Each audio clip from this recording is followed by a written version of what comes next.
In the next half hour, I'm going to share with you and very possibly shock you by revealing one of the world's best kept secrets, a secret that could bring peace to the Middle East. But let's not hold our breath.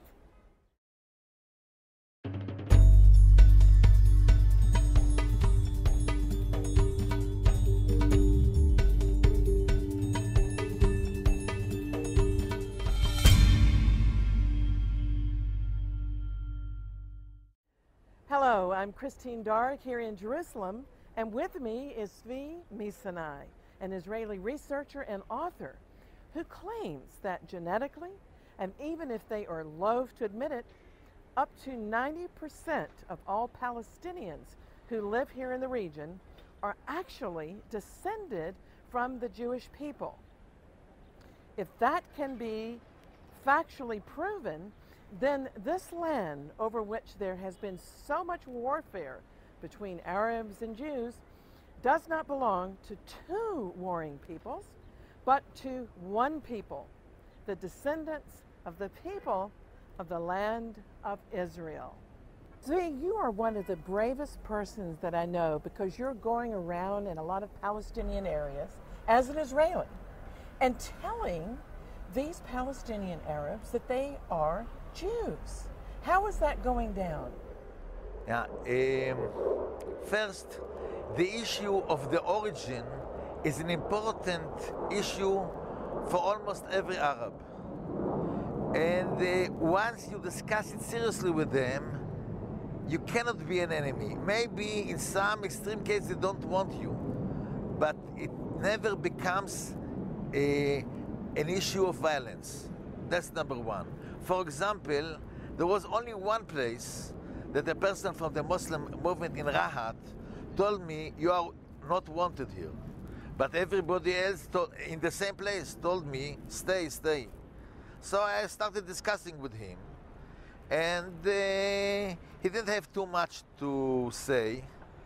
And that was the end. In almost any other possibility, they like to learn to listen. In many cases, even if they don't know about themselves, they know about friends, so they know that it's not rubbish, this is serious. The only news that I'm bringing them, that this is the vast majority. But now, how has it been proven that the majority of the Palestinians are genetically Jews? Yeah, okay. First, there are genetic tests. And once there are genetic tests, it's more difficult to argue with this.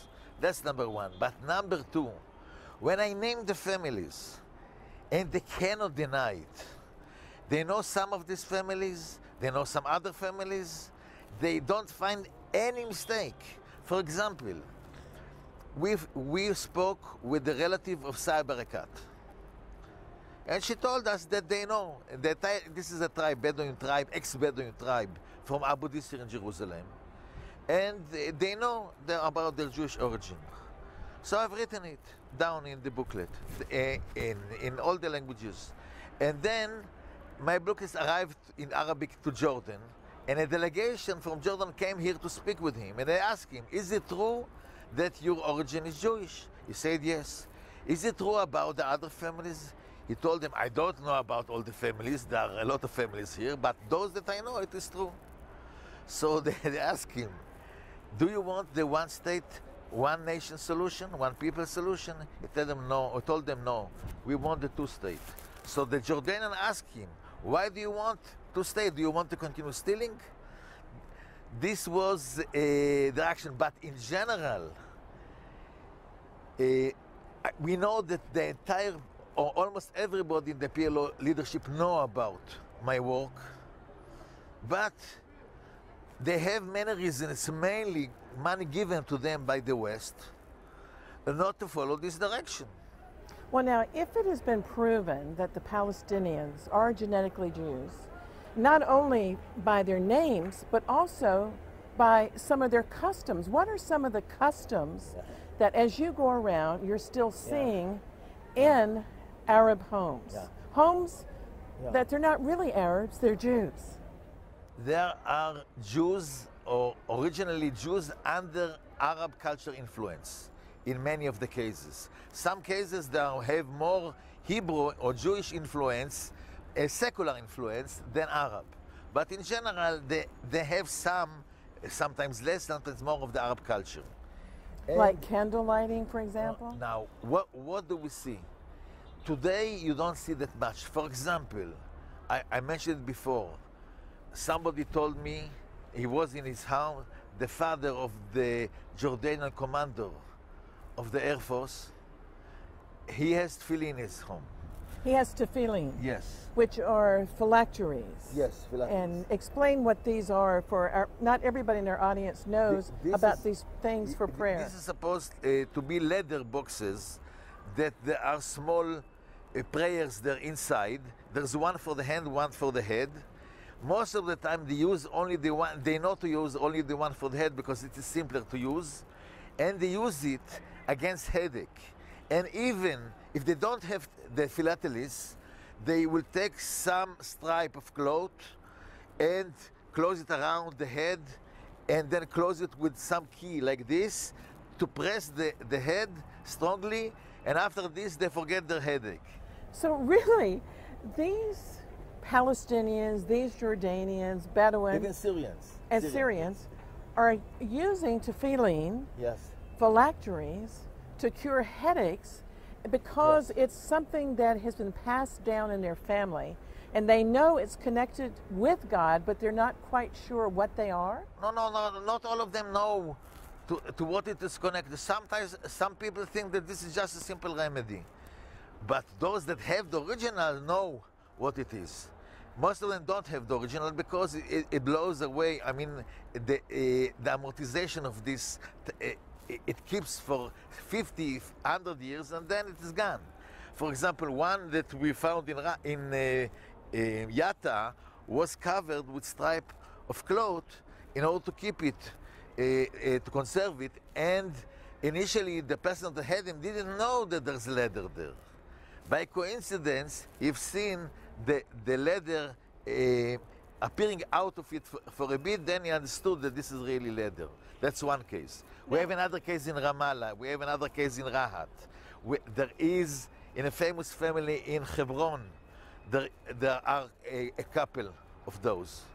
So that's what they had up to now about tefillin. But there are other customs. For example, lighting candles on the graves, Hanukkah candles, Shabbat candles. We didn't see any of those, but we are hearing the stories from them and from others, who either telling us about them or they are telling about themselves. We know that until today in Yatta they like Hanukkah candles. We don't know about Shabbat candles. We know that they're eating matzah for Pesach. In Yatta, not the Machamra, another Sha'abin, part of them are baking the matzah themselves because they didn't have supply for the Jews. We know that something which is observed in many, many places, at least was observed as long as they baked pita at home. Now, you and I took a group down into the Negev desert. Yes. And we went to a Bedouin town called Rahat, and we visited there the peace tent. And there were sheikhs who came out, traditionally dressed desert sheikhs, Yes. but they said that they are actually Jewish sheikhs.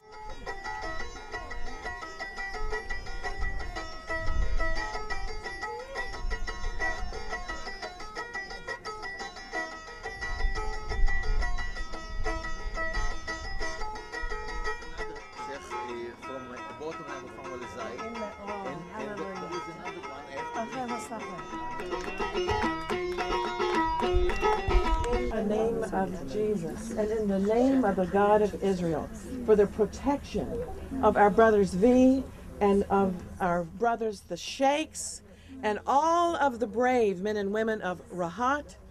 And we thank you, Lord, that you are bringing peace in a way that men don't always recognize.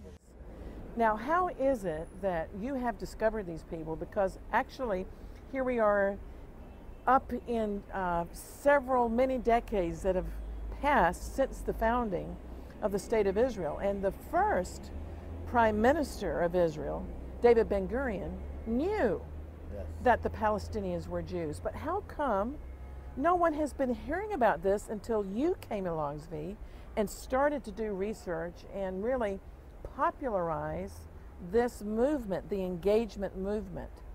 Okay, first, what we all known in his time, and we're speaking about 1917, he have seen it from stories of the Falachim and from their look and so on, but he didn't have a statistic.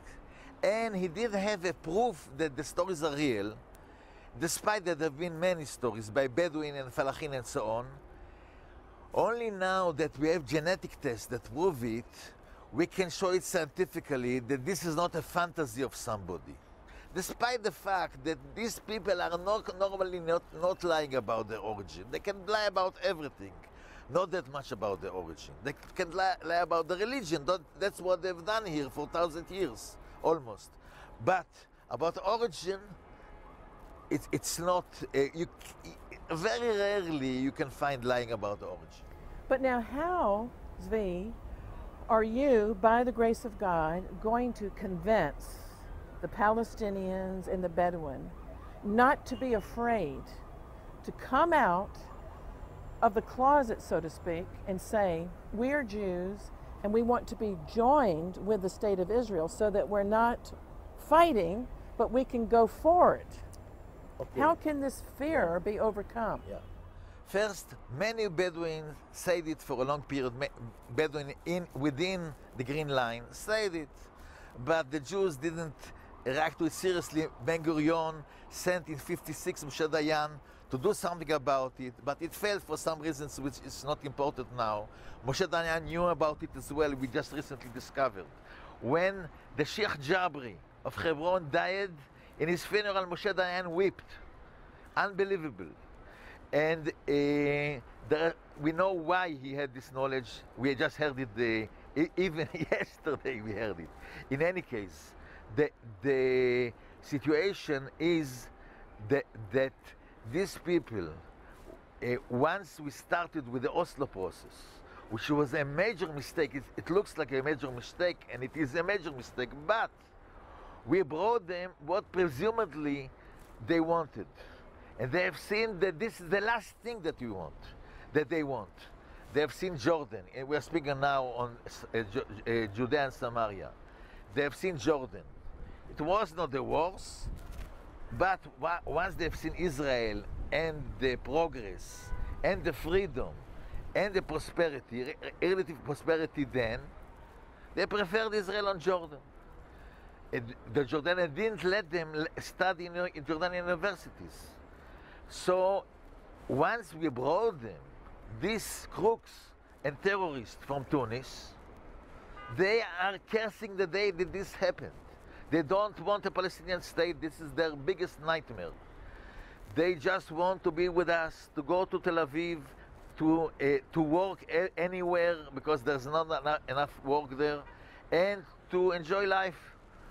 And the only problem with us that we are stopping them from coming there because we are afraid of what their leaders are supposedly leaders are doing to us. Now, I want to tell you about an experience I had just an hour or so ago. I was down in the old city of Jerusalem, and I saw one of my Palestinian friends, and he came to me in front of his other friends, and he whispered in my ear. He said, "I'm celebrating." And I said, "What are you celebrating about, my brother?" And he said, "Because this week I have become an Israeli citizen." He said, "I'm so happy I've been given the citizenship," but he acted like still he didn't want anybody to know about it. Yeah, definitely. So what is going to happen by the grace of God that the Palestinians can come out and say, we are Israelis, we're not necessarily maybe Jews, we're not Judahites, but we are Israelites. Yes. We're part of the tribe. Israelites is part of the people and Jews are part. What we are calling them is in Hebrew Bnei Israel, in Arabic Bani Israel, which is a good, Israel. Yes, the sons of Israel, which is a good and important term in the Quran. And also the Ashkenazi rabbis don't want to give them the title I mean, the people of Israel. So they are the sons of the people of Israel. Because you all have the same genetic fathers, patriarchs. But we have also the stories. They are coming. We met with a Bedouin yesterday that was in the Israeli army. But he didn't know his origin. But when we started discussing his mother customs, it was clear that their origin is Jewish, despite that they knew it from stories, but not from customs. In addition, we found many cases of people.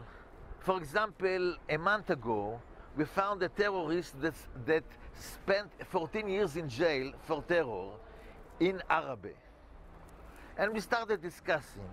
And then we found that the first person from his tribe that arrived to Arabe, after he died, they were putting candles, lighting candles on his grave.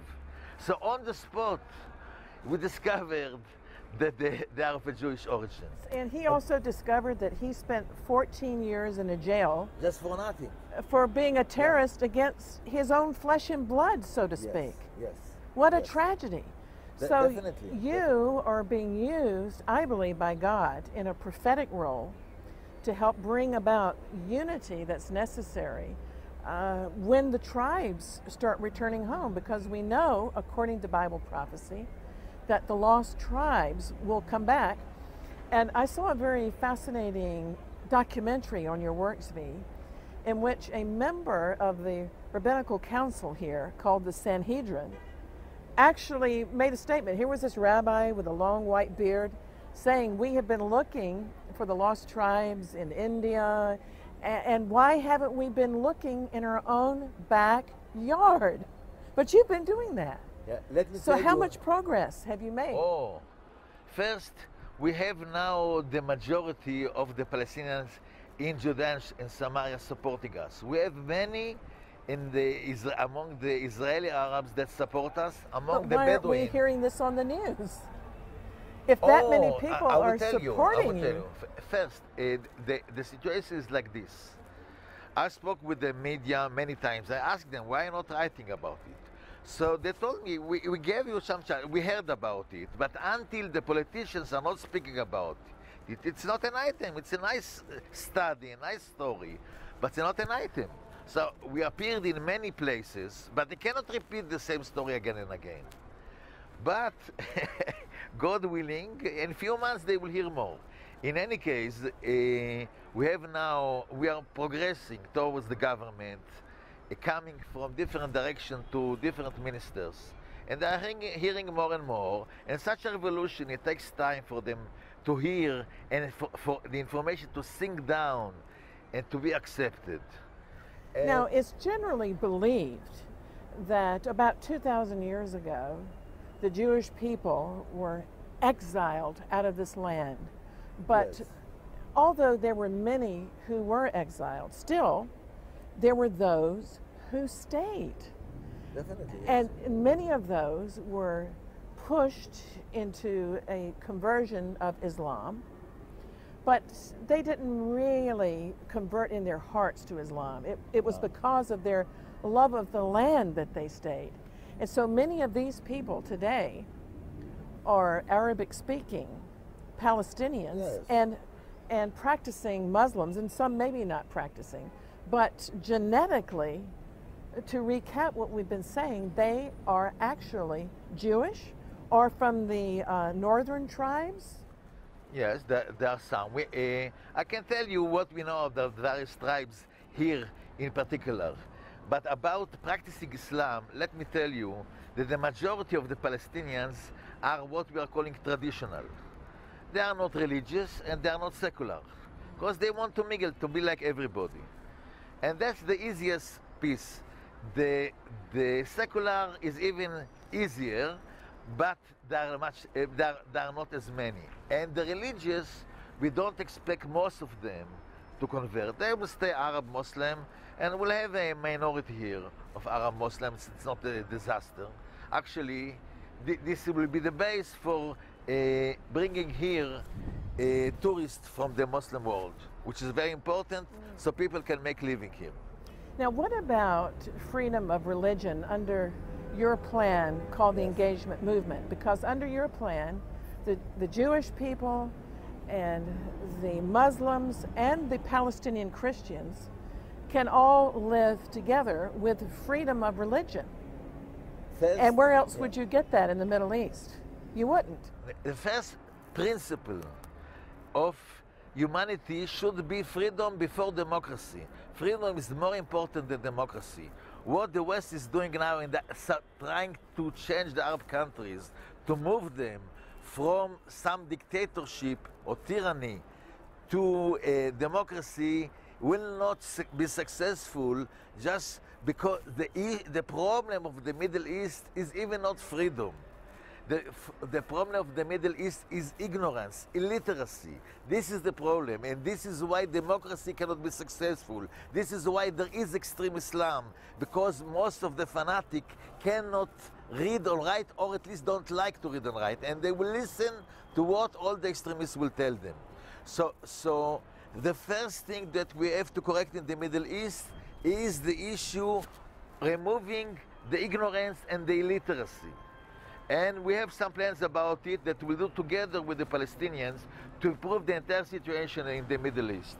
Because the Arabs are very wise people, the Palestinians are even wiser. They are called Yahud al-Arab, which the Jews of the Arabs, and there are many reasons for this. And we can bring a lot of prosperity and development to the entire Middle East. Now, who calls the Palestinians the Jews of the Arabs? I haven't heard that phrase, but that's very fascinating. Yeah, first, it's not used that much today, but it started in 1936 when Palestinians that were living in the Galilee mainly, and also in the West Bank, moved mainly to Syria and Lebanon in the 19th century. And with the prosperity that the Jews brought here, they came back, but they had the problem to settle in the original places, to have to go to work with the Jews, and it was not easy. But the Palestinians suffered a lot. Even from 1,000 years ago, with all the pressure to convert that they never wanted, and it was just a big game of cheating and lying everybody, and that's why the level of lying among them is higher, because they have exercised this on the Muslim authority. So they're suffering, and it's not a secret that they suffered a lot. And their wisdom and all the problems that they had, like the Jews, and most of them are industrious, like the Jews. So this brought this term. It's a new term. And one of the issues is their origin, definitely. Now, one thing that I've really admired about you, Tzvi, as I've watched your engagement movement grow, is how you have a love for all the peoples here of this region. Not only for the Jewish people, but also for the Palestinian. You want to be inclusive, you want to engage, you don't want to disengage. And this has touched me very much. I heard you say one time that they have been stolen from us. And what do you mean by that? Okay. The first thing, I will speak about occupation. People are speaking about occupation. The only occupation that exists here is the Arab occupation of the Palestinians, not of the land. We have freed the land, but we forgot to free the people. These were stolen for us because they belong to us. They have lived here after the destruction of everything that we had here. And the Muslims wanted to make them Muslim. But as part of this process, they made them also Arabs. So even if it was right to make them Muslims, why they have to make them Arabs? Like the Persian are not Arabs, like the Turks are not Arabs, like the Pakistanis are not Arabs, the Indonesians are not Arabs. These are Jews, or the sons of Israel that became Muslim. Okay, so taking this identity and us refugees coming after 2,000 years of suffering, Holocaust and a lot of tragedies, And after this, having to fight with our brothers here because their identity was stolen. This is a case What a tragedy. of stolen identity. Isn't it interesting, Tzvi, that in the West we have so much, you have to get insurance now sometimes if you have a lot of money against having your identity stolen. Yeah. But this has been a case through the centuries of stolen identity. And you have been raised up, I believe in many ways, like you would never call yourself a prophet, but you have a prophetic voice in this land to call all of the peoples of this region back to their Hebraic roots. So if anybody would like to know more about your organization, because I know on the internet, for example, not only are your books in Hebrew and Arabic, but they're also in English. Yes. How can somebody contact you? What is your website? The main website is the engagement, the-engagement.org. But we have a Facebook group which is called the Engagement Movement. And everybody's invited to see whatever he likes. And we are planning to do one also soon in Hebrew. And later we'll have one in Arabic as well. Well, it's been an absolute delight to have you on the Exploits program today, Tzvi, because you